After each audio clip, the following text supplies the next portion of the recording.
We are all here. We are ready to go. What are we talking about? Strategy? We're live now, Helen. This is being broadcast in Times Square. We're live. So we're going to get... What are we talking about? Yeah, what are we doing again? Well, look, let's get started. I know everyone's busy. It's in crazy time of the year. Thank you, everyone, for joining us today on this amazing webinar that Helen has spent hours preparing for. We're going to talk about 2026 planning and what that includes, what people should be including in that planning. We got a lot of different angles on this we're going to cover, and we're excited that you're here. So a little bit of Q&A on this. As you can tell, this is going to be interactive. We might flip each other a little shit here and there as well because we're all good friends, and that makes it a little more fun. It's going to be very interactive as we go. So if you have a question, if you have a comment, if you have a rebuttal, I would love to see that in the chat. Maybe just to kick off the chat for those of you that are here, maybe let's throw in where you're joining us from in the wide world and what's the weather like where you are today. That's always fun to get the conversation going. And then we're going to encourage Q&A in the chat as well. We won't have to wait till the very end. We can do Q&A whenever we want. Let's do introductions, shall we? Ladies first. Helen, thank you for making time for this. It is always fun to get to spend time with you, and I know you have a lot to say about this topic as well. So just real quick introduction yourself. Hi, Matt and Dan. It's great to see you guys and everybody online. It's my title is Chief Strategy and Market Officer at Lytho, which means driving corporate strategy, strategic planning, market planning, the whole gamut. Been here 9 months, just for transparency. Awesome. And Dan, you've been at your company for a little longer than 9 months. A little longer, yeah, coming up to 8 years. So I launched Numentum January 1, 2018. And yeah, it's wild to think back that we've been doing this for that long. But we're the buyer experience consultancy. So we're teaching B2B organizations how to put buyer experience at the heart of absolutely every single thing that they do. You know well the sometimes chewing glass nature of running your own company. It is the ups and downs is quite the experience. But I'm glad you're both here. All right, we got a lot of stuff we can cover relative to 2026 sort of planning. The first question I want to have is around what I sometimes think about is the planning gap, where companies maybe are under planning, over executing, and sometimes the opposite of that. Helen, I mean, 9 months in. You've been there for a while, but this is going to be your first full year to plan for. Like, how do you think about balancing planning versus executing, flying the airplane while you build it? That's a really great question. And it's exhausting doing both is what I'm going to say. Yeah. I think like sometimes I need to get out of the weeds of the day-to-day execution and extract myself. So I lock myself down, particularly on weekends when nobody is running Slack messages at you or team messages and or emails. Mm-hmm. I think the ability to elevate and look at what the goal of the company is from both the investor side as well as the CEO side is important. So, when I walk in, is it a late stage fund? Is it an early stage seed company? Like, where are you in the life cycle of the funding or the investors that you have, first and foremost? And what is their timeline and objective, and how do you achieve that first? And then building the right motions around the whole organization to align to that. And sometimes you don't share all of that stuff, right? It's confidential information that you might not share with everybody on the team. But if you're all aligned on we're going to grow by X, Y, Z, Mm-hmm. then that really is the North Star that everybody has to anchor on from a company perspective. But from an ELT, it might be a different North Star. It's a really, really good question. I mean, like, having that North Star is important, and not just for your department, not just for your exec team, but what do the owners of the company want out of this, right? Like, if you're at a stage of a company where, you're willing to spend whatever it takes to get a couple more logos to earn your next round of funding, that's fine. If you're at a stage where you're trying to squeeze as much profit out of the business as you can, that's fine too. But knowing what that objective is helps you make decisions better along the way. Yeah, and how long your cash runway is and those kinds of things are really important because that has impact on personnel. It has impact on discretionary spending. And I don't call marketing discretionary spending, but it's usually the first place that gets cut because it is it's a disposable budget typically that people are given to run programmatic.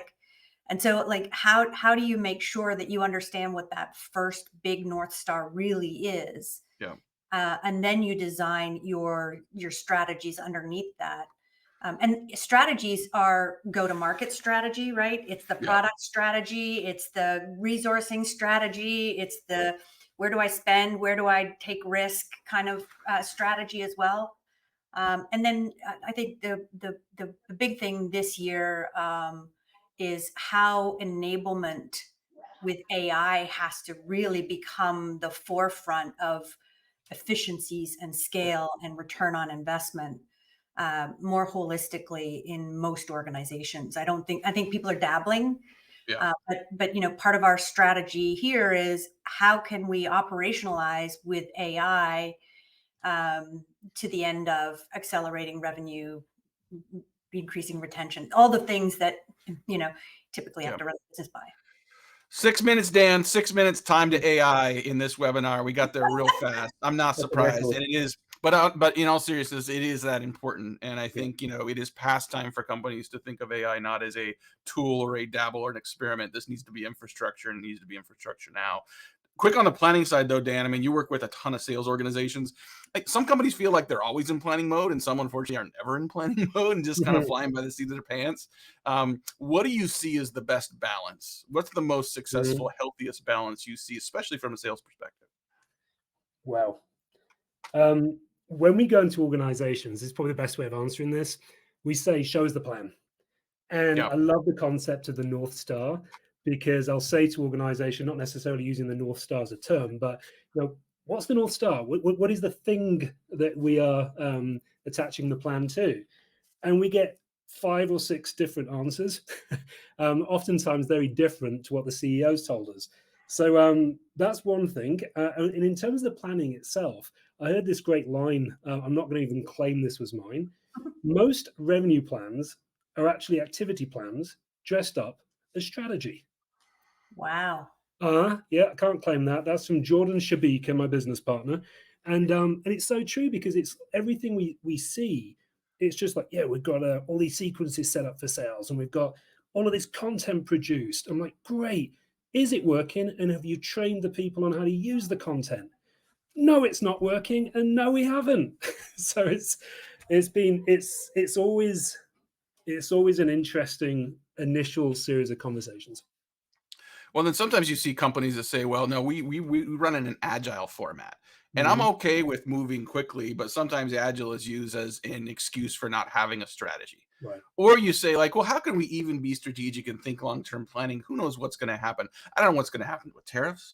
I don't know what's going to happen in my market. I don't know what competitors are going to show up. I don't know if I'm going to get on the airplane tomorrow. I mean, so like there's a lot of what ifs and unknowns. Like, how do you sort of still say, listen, we still have to be disciplined. We still have to have that North Star. Like, we know that unknown things are going to happen. We know that we're not going to kill every number we set. We make adjustments. There's a difference between make adjustments to the plan and not having a plan and just reacting, right? That's a question, I guess, for both of you. But Helen, do you have a perspective on that? Yeah, I think two primary thoughts come to my head. One is the North Star has to be consistent for the year. How you get there needs to be rigid for 3 months. 6 months is a bit more fuzzy. And then the back half of the year is like, oh, let's reassess after 3 months, right? Yep. And when you talk about agile, like, there are ceremonies in agile that I don't think that planners, strategists who run strategy right now actually do, which is they don't run the retrospectives in terms of what's working, what's not working, and doing that on a cadence that is logical or timely to make adjustments and optimize where you are winning, and potentially try different things where you're failing. And so I think, we can talk about agile till you're blue in the face, but you really do have to understand the disciplines and the ceremonies that are associated with that, because it does work for when it's in place, is what I'm going to say. The second thing is like, you've got a lot of stuff going on around you. And I think that this is going back to fundamentals of Stephen Covey, is you have to control what you can control, right? You can't, that's your circle of control. You have another ring outside of that, which is the circle of influence, and you can influence those things. And then there's the circle of concern, which is the world going on around you, whether that's geopolitical, whether that's finances, whatever, right? The interest rate, I can't control that. I can't even influence that. Right. But I think that, when you are doing planning and you're executing the plan, you have to take control of the two things in that concentric circle that you can control or influence. The latter one is going to happen either way, and you have to adjust per the planning that I just talked about. I think you're in trouble if you're agile relative to your objectives and maybe even your strategies, right? Because then you really are just crazy making, right? Like being agile with tactics in terms of moving quickly based on what you see makes sense. But if you're constantly changing the North Star, that's not helping anybody. Yeah, but I think there's another layer to that, which is the program increment, which is usually done on a quarterly basis. So you're doing Mhm. planning on a quarterly basis. That is part of safe agile. Yeah. Not that I'm an agile expert, but there are layers that get to how do you do forward planning for what work needs to be done for a quarter or a half a year kind of thing. So sorry, Well, Dan. and since we're having this as sort of a sales and marketing combined conversation, like the concept of the sales kickoff, the revenue kickoff, whatever you want to call it, comes into play. A lot of companies that are either starting their new fiscal year in January or February are starting to face this as well. Great time to sort of put a stake in the ground in terms of what your strategy is and what your objectives are. Dan, what kind of cadences and what kind of sort of rhythms in the business do you see work well for companies to sort of have that point of view in place? So it's not just a revival, it's not just sort of a party and a rah rah, but it really is setting the stage for the strategy and what's going to happen for the rest of the year. Yeah, and also the communication around the strategy up until Yeah. sales kickoff and then throughout the year, right? Because to what Helen just shared, there's changing the strategy throughout the year, and then there's how you communicate it, in my world, to the field. And then again, when we run our programs, we'll ask sellers, we'll ask BDRs, what is that North Star and what are you doing and why are you doing it? And a lot of them are just scratching their head and saying, honestly, I don't. But to answer the SCO question, we got an alumni community of all the people who have gone through our program over the years. And we put a poll in there and we asked them, what do you really, really want and expect from your SCO in 2026? And they said clear priorities and clear strategy, and then how are we going to execute against that strategy? So we've started asking people, great, so what do you then expect throughout the year? If things change, how do you want it to be communicated? And that we don't need to get together on a quarterly basis. All hands are interesting. Just send us the highlights in a video format, something we can just watch and consume, and then we'll cascade it into our teams. But it's the lack of communication when the strategy changes, and it just dissolves by the time it gets to the front line. Right. Helen, you have a perspective on that?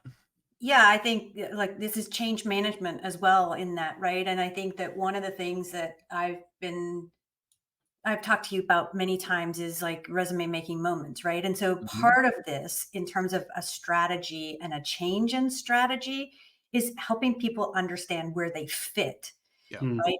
And what's in it for them from a resume making moment perspective.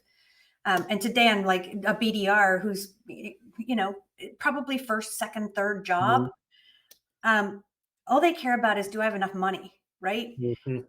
And so does that strategy actually change their ability to earn money is what really needs to be relayed to them, or it's an opportunity to get promoted right into an AE role. And so how you communicate that in an individual way, in a personalized way, matters. And how you execute that communication also matters. So, cascading messaging through OKRs, et cetera, is also important here. I don't see many companies doing a great job at capturing the voice of the customer from the field and then bringing that back up into the organization. I don't see many companies doing that well. Have you guys seen that happening well anywhere? To what end are you asking for that question to be done so that I can give you some context? Yeah, I mean, so these folks are out in the field. They're talking to people every single day. They're banging their heads against the wall and not getting in. And when they do get in and have the conversation, sometimes the messaging isn't landing, right? Yeah. So I'm just keen to understand if you've heard of any companies, and maybe you do it brilliantly at yours, where we're capturing that and hearing from the people who are paying a salary to go out and talk to the market. Yeah, I think, look, as an operator, right, and I only oversee marketing here, but I've had CX and I've had sales in the past. The voice of the customer is mission critical for marketing, right? Because if it's not resonating, they're not going to buy. So I actually I listen to at least 5 calls a week. So one a day from a customer perspective, whether that's a prospect with a sales rep or whether that's a CX person or an implementation even, because I want to really dive in and understand how they speak first, because I want to speak back to them in their language. But I don't think a lot of people spend that time doing that. I think people think that a customer advisory board is probably good enough, but it's not really deep enough, right? And I don't think that a lot of people really understand the objections that people are getting. And so how do you as a marketer help with question trees and overcoming the objections? So I think there's more work to be done for sure, Dan. And oftentimes the messaging is bang on. It's right. It's just the field don't know how to use it. So they're incorrectly sending the wrong asset to the wrong person or going down the wrong talk track around a solution or a value prop. And so it's not landing, not because it's wrong. They're just talking about the wrong thing to the wrong person. Yeah, I think the other part of it is what is the seller's comfort level in the product that they're selling as well. So for me, it's making sure that salespeople can do a demo on their own, right? Whether you're selling Martech, cyber, or whatever, if you don't understand the product and the value that that product brings, you can't sell. And so, how do you enable? You shouldn't rely on a solutions engineer every single time to do a demo, right? Even if it's level 1 demo. So, how do you enable that at scale is really something that is tough, I think, when it's, not an industry like marketing technology or whatever, right? So, well, and if you're planning based on what you read on LinkedIn works for someone else's industry, it may or may not work for their industry. That's not feedback. If you're planning based on what you think has always worked, that may not be as relevant, right? You talk about sort of the voice of customer, like I spent a whole hour just talking about that. I mean, some companies are good at random acts of listening, but there's rarely rarely do they organize that into something they can triage, assign, act on, have accountability around, and have that be a feedback loop. So, if you don't have that as an organization, you as an executive can at least be eyes wide open on that. So let's talk a little bit about inputs for your 2026 planning. And Helen, I'd love to hear some of the macro buyer engagement trends you're seeing right now that are impacting how you're planning for 2026. I don't even know what that means. Macro buyer indicate. It's in my show notes. I thought you guys were talking about it. It's this. I mean, what changes in buyer behavior? I guess, like, what is changing in the way that buyers buy, the ways that buyers engage, how they are influenced by sales and marketing efforts. That is creating changes in how you're going to market. I don't think it's just Lytho, and I'll say that. I think there is this to the circle of concern around us. A lot of people are staying status quo, right? So you have to have a significant reason for change, whether that's getting rid of an existing vendor, trying something new, never started with something before. That is all status quo. And so how do you have enough compelling information and value to convert somebody out of status quo? I think status quo has been the biggest drag for us right now. Is that because we don't have a value messaging? Is it because of the economics? I don't know, right? Like, those are kind of the things that I'm digging into. But to me, that's the biggest indicator right now from a macro buyer perspective. I think there is, and I'm in the MarTech space, and there's bloat, but there's consolidation happening. So people are waiting for that to happen more. I'm curious, Dan, what you got?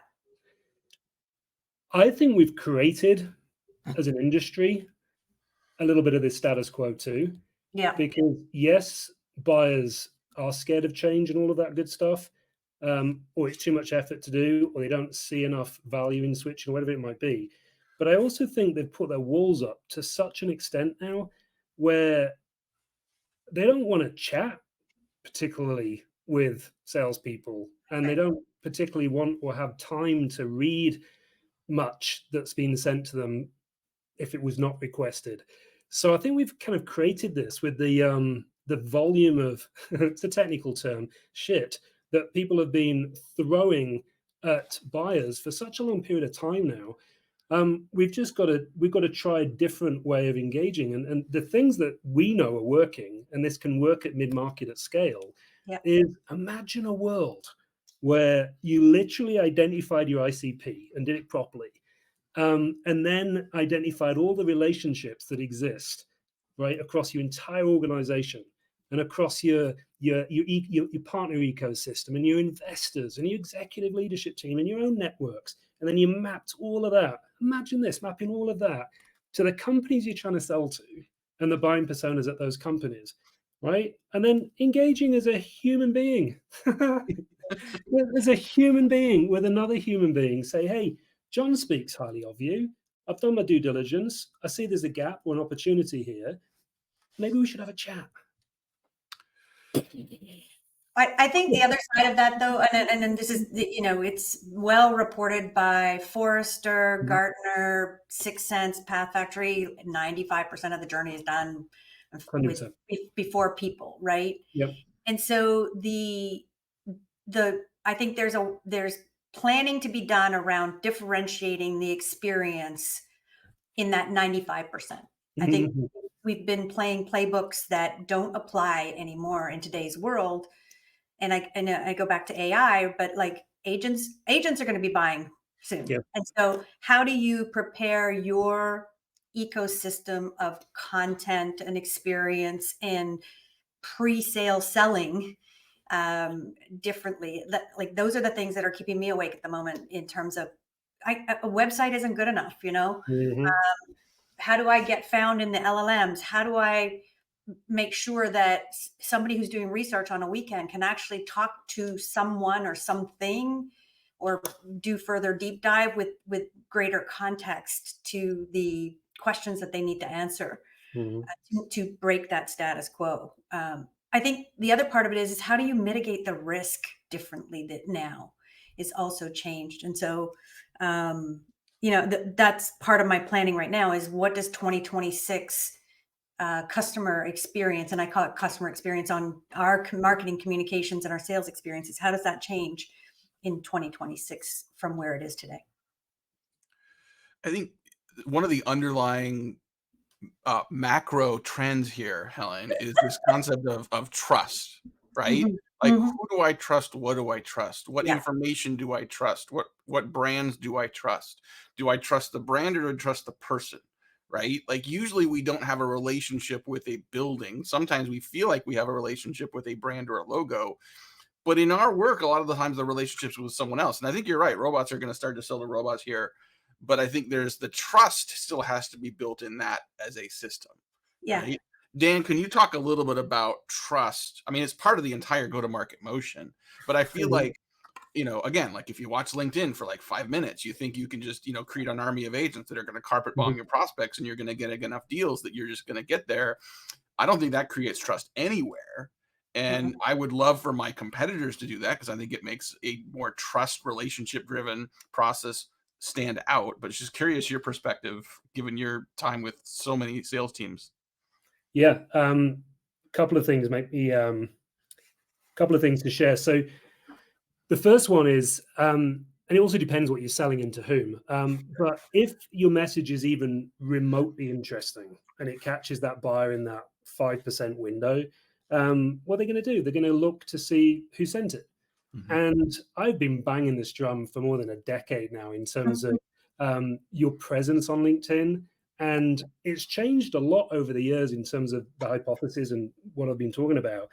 But ultimately, if someone's going to make any sort of investment decision, then you better represent the organization that you're selling for and look like you care and look like you are someone that's trustworthy and have the value proposition on your profile and links through featured content to what it is you're selling. Make it easy for them.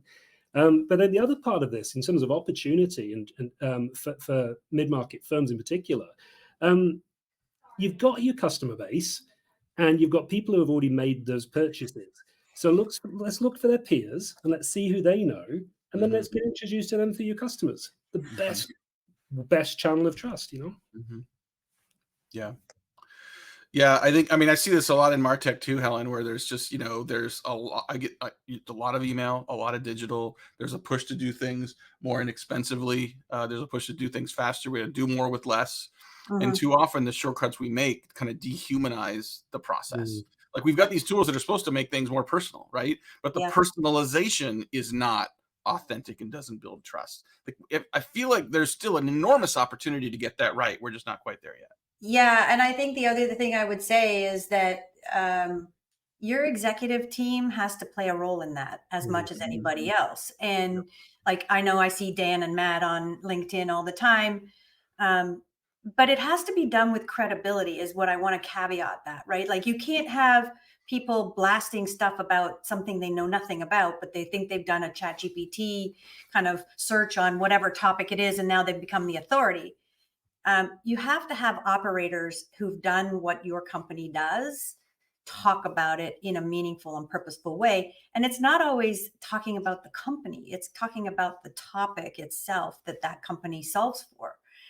And so I think this idea of building out, a content strategy, we were talking about strategy, right? This is what this is about. A content strategy that is authentic, credible, purposeful, and a content strategy that includes both in real life, IRL, as well as on social or through these kinds of conversations. Is how do you make sure that you are representing at the level that the audience needs to hear it at? And it's not just, broetry on LinkedIn and you've never done what you're talking about kind of thing. Sorry, I had to say. I love that. Yeah. Yeah, and just building on it real quick, from a buyer perspective, we just did our buyer research. We got all the data back. We're just making it look pretty to release for the year.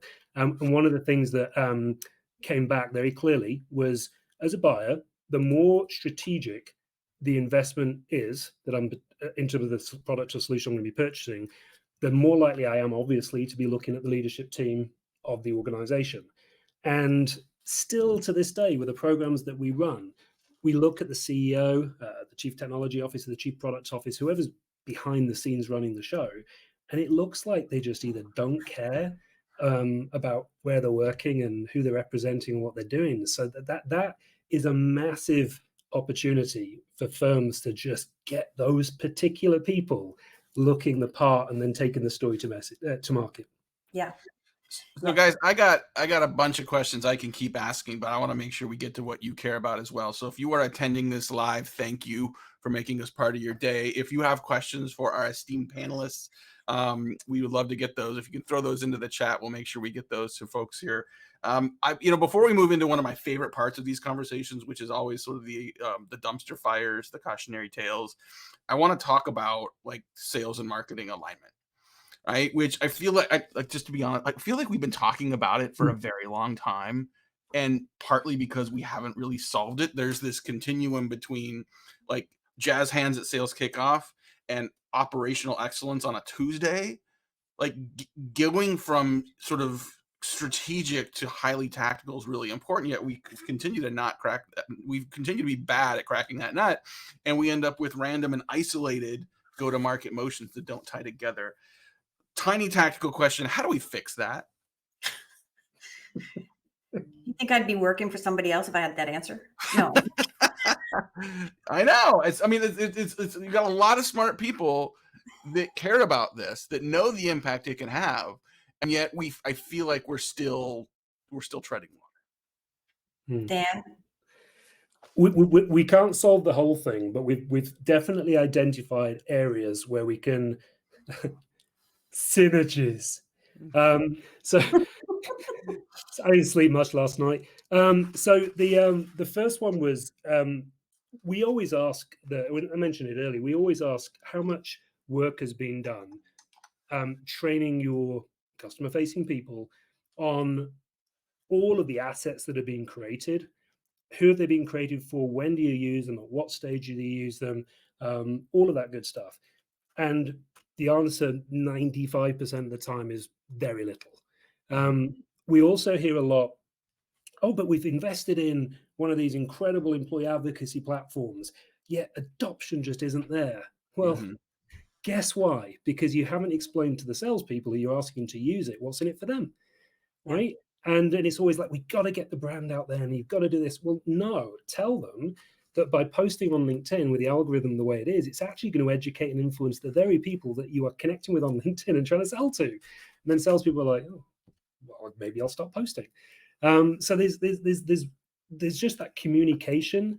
And then the final piece is we spent years on this. We've got a thing called the content matrix, which allows us to go into an organization and say, okay, where are things slowing? Is it top of the funnel? Is it first meeting or beyond? Or is it like later on? And depending on what they say, it's like, well, again, what assets and content do you have that's going to reassure the buyer and get them over the edge to keep things moving along? Now, I'm not saying that's going to be the only thing that's going to keep them moving along, but if you don't solve that, and it's a known issue, what a miss, you know? Yeah. So those are the things that we're seeing. I think fundamentally it's aligning from a revenue operations perspective as well, Matt, is do we all agree on the same metrics throughout the funnel and the pipe? Do we agree on the definitions of these things? Do we agree on the way that they're calculated? Do we agree that we have messy data? Like all of those things, right? And so how do you gain and align first and foremost is on the data. I think that that's the first place for me.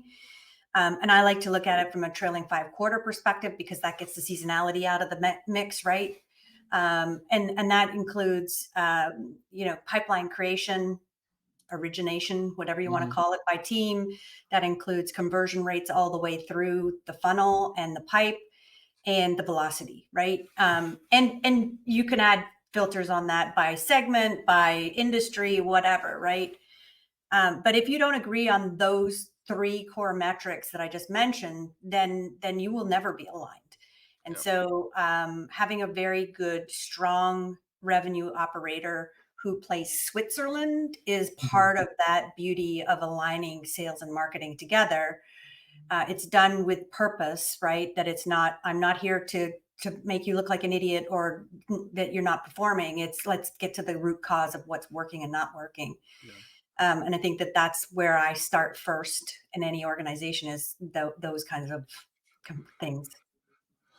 All right, so this next section is titled "Lessons We'd Tell Our Younger Selves," and I think that I always think that that's funny because I've got a lot of advice I'd like to give my younger self, but I am 100% convinced that he would not listen. He would not have any. He would not be interested in any of those lessons because he's pretty sure he knows the right answer. So take that for what you will. I'm curious though, like given the at-bats that you guys have had from a planning perspective over time, what are things that you did wish some tools in the toolbox or some perspectives or strategies for planning that you wish you had been using earlier? Well, I would be a lot richer for all the hair coloring. But the one thing that I would say is that socialization and grassroots buy-in on a plan is one of the key fundamentals to getting other people aligned so that you know where your detractors are before you go into a big meeting, or you have buy-in from others who will put an yes and on the end of it. So that allyship going into bigger, broader strategic planning is important. I think the other thing I would say is you have to look at it both ways, from the bottom up and the top down. You can't do one way only. I typically build a financial plan based on what the revenue goals are that I know from the CFO. And invariably, like the last couple of years, it's been like I'm $200,000 apart from the CFO in terms of where we end up in terms of planning, right? But I think that allows me to have the logical conversation with the CFO of where's your difference, where's not, right? Because I've had looked at it from both bottom and top. Those are 2 things. Yeah, Dan, I'm curious, both the work you do with go-to-market leaders, but also sort of as an entrepreneur, what are some of the lessons you've learned and some things you wish you would have done differently? Wow, how long we got? Helen nailed the first bit in some of the other comedy. I'll focus on life as an entrepreneur. You mentioned it when you were saying at the start of this call. Entrepreneurship can be lonely, but it also you've got to have confidence and conviction in what you're doing and why you're doing it, and staying on your true north, tying it back to what we were talking about earlier. And over the years, I have definitely been over influenced on what I'm trying to do and why I'm trying to do it too often.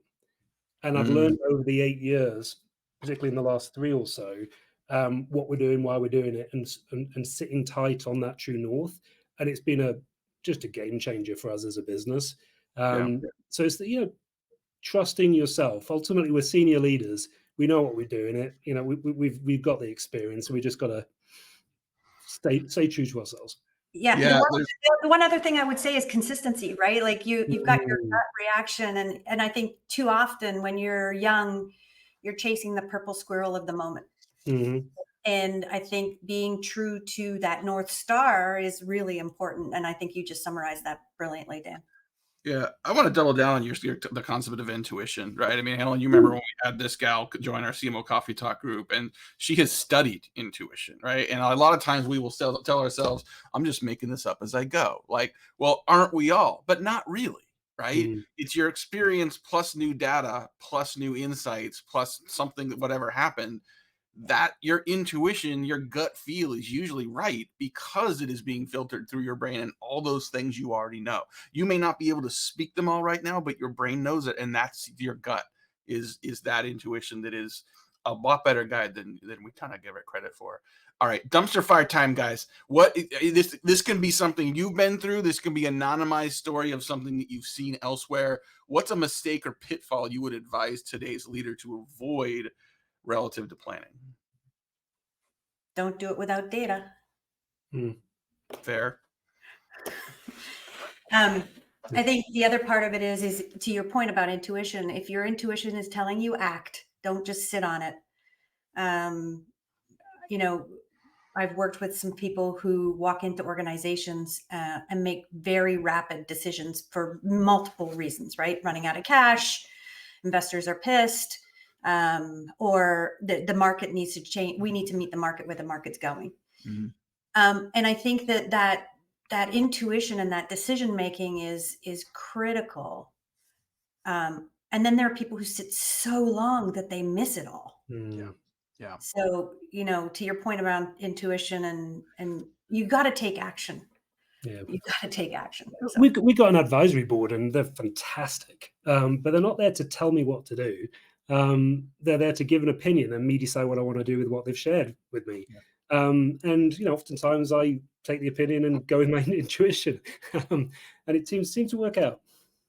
What about you, Matt? You've got some dumpster fires, I'm sure. I do. I mean, one of them, and this is a little personal, is I like to be liked and I don't like to be disliked. And so it is easy for me to say, I'm going to create a plan that everyone agrees with and everyone likes.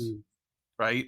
And oftentimes that is the plan that is going to generate mediocre results or just not get you where you want to go. I think so. Part of our job as a leader is to use our experience or intuition and just be bold and say, we're going to go this direction based on data, based on insights, based on experiences, but that may be uncomfortable for some people in the room. Right. And so sometimes we're not all democracies. Like I want my advisors, I want my leadership team to sort of to be open, transparent, honest, to violently disagree with me on things. Ultimately, I got to decide what to do. I got to decide what our strategy is going to be. And so I have had to fight my need to be liked and sometimes be bold and say, no, we're going to go this direction. It doesn't always work. Right. Mm-hmm. But I think if as long as you've got that North Star, not just of the numbers you're trying to hit, but your purpose as an organization and what you're trying to achieve in the world, let alone sort of in the numbers at the end of this quarter, I think that can be a guide for you as well. Yeah. And I think the other thing I would say about that is you have to take the people out of those considerations as well, right? You are running a business. And so, yes, there's people involved. And yes, I just talked about what's in it for me, for the people that work with us. But at some stage, there's a business decision to be made. And sometimes there are people who are affected by those business decisions. That's right. It's not personal. This is business. Yeah. Yeah. Like if you want to be liked, you shouldn't be a leader. because it's gonna, that's the other lesson is it's not always gonna work out. I think you can be liked and be a leader, but I think you have to make hard judgment calls, Matt. Yeah. Well, okay, so that's a good point. So if you want everyone to agree with you, if you want everyone to sort of buy, I mean, you can build consensus. I think this is why, like Amazon said, like disagree but commit, right? Like I can say I don't think this is going to work, but if this is the decision we're going for, I'm in. Let's do it. Yeah. All right, we're coming towards the. And I think there are some people who don't commit, and that's where the problem actually lies. Yeah, well, they give it. I'll never forget. We did. There's a client years ago, and they're like, "Hey, we need to redo our go-to-market strategy. We need you to come in, work with sales and marketing, and then we're going to go to the board and say, here's how we're redoing our go-to-market." We did all that. We spent time together and put it all together. Head of sales, head of marketing, finance in the room, did this whole board presentation, presented to the board. Board's like, "Yeah, appreciate the way you're all doing that." The next day, I'm in the VP of sales office. He's like, "No, we're not doing any of that. We're not doing that. I don't think that's the right." I went along with it so we could get through that meeting, get through the board meeting, but we know what we need to do here in sales. This is the same guy that told me that all he needed from marketing was script books. Script books, Dan. Yeah. So, yeah, the disagree and commit is important. I mean, he's like for 24 hours later, he's already sabotaging what you just told the board you're going to do. Yeah. Yeah, I think having that documentation as a reference point is also important in that commitment part, right? Yep. Strategy has to be on paper. Couple minutes before we wrap up here, I'm going to ask you guys like the pithy end of event question that everyone loves to ask, everyone loves to answer. What's the one thing? What's one? And no, in all seriousness, like there's so many angles. We could talk for another 3 hours on this. What's one practical tip you would give someone listening that is mired in the throes of planning right now? What's one tip that can help make them more successful?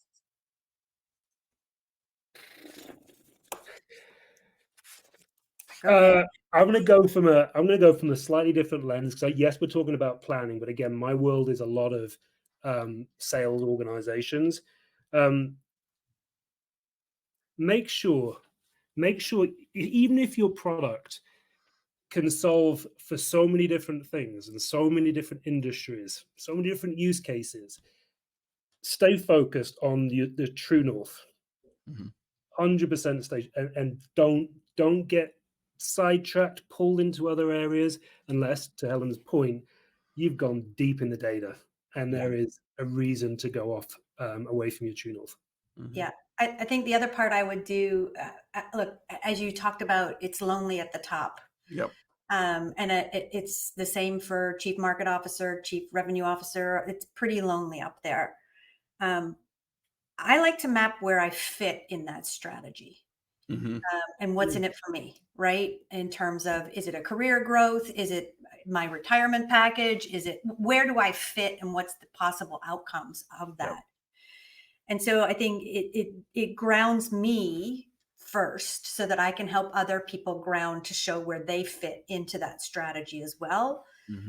Because again, like my thing is I'm grooming the next CMO for the company, right? And Lee works with me as VP, but I need to be able to show her where I fit and where she fits today and where she could fit tomorrow, right? If I suddenly went off into the sunset kind of thing. Yep. So I think this idea of really helping yourself first, it's like the oxygen mask on an airplane, help yourself understand where you fit and then help other people understand where they fit in the strategy as well. Matt, I want one more. Can I have one more, please? No, you only got one. You got your one. You're one and done. That's it. You came up with it and it's over. No, sorry, go ahead.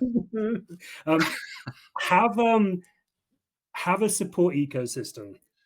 I've had a therapist for 20 years and I still do. It's amazing. Have a board and advisory team. Have a couple of people at your level doing exactly the same thing, even if it's not in the same industry. Have that support ecosystem to bounce ideas off rather than just do it internally within your own organization. Sounds obvious, but when I ask that question of senior leaders, very few people have genuinely the right ecosystem. Yeah, agreed. Yeah, I want to double down on what you said, Helen, because I think just like managing and appreciating and over-indexing on the people side of planning, the people side of change is so important. There's so much changing in the world. There's so much changing in terms of how we go to market with things today.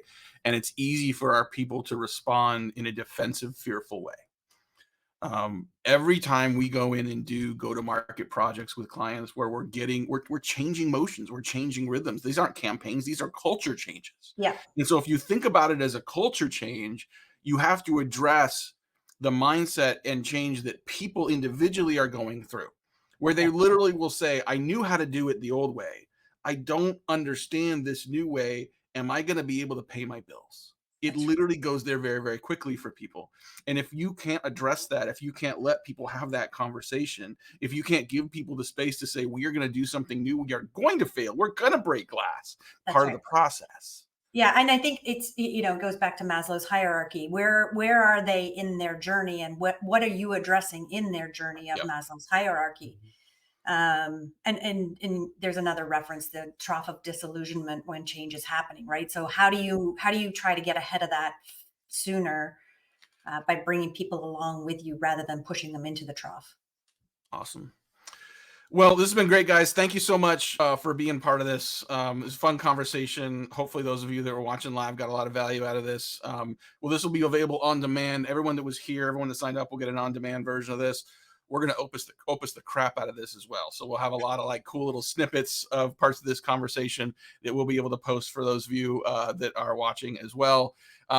Join us again next Thursday. We're doing a session highlighting some really interesting new research around buying journey, buyer insight, buyer influence. What and who is influencing buyers. Some really cool new research we're launching next Thursday. So we'll get you a link to that if you're not signed up as well. In the meantime, Dan, Helen, I know you guys are so busy, and I just really appreciate you both taking the time to do this. Great insights, and it's great to spend time with you. It's great spending time. I didn't crack out my British accent, but I would next time. Yeah, you can do that next time. That's fine. That's fine. And I don't know if you saw in the chat, Lee says she admits to liking me.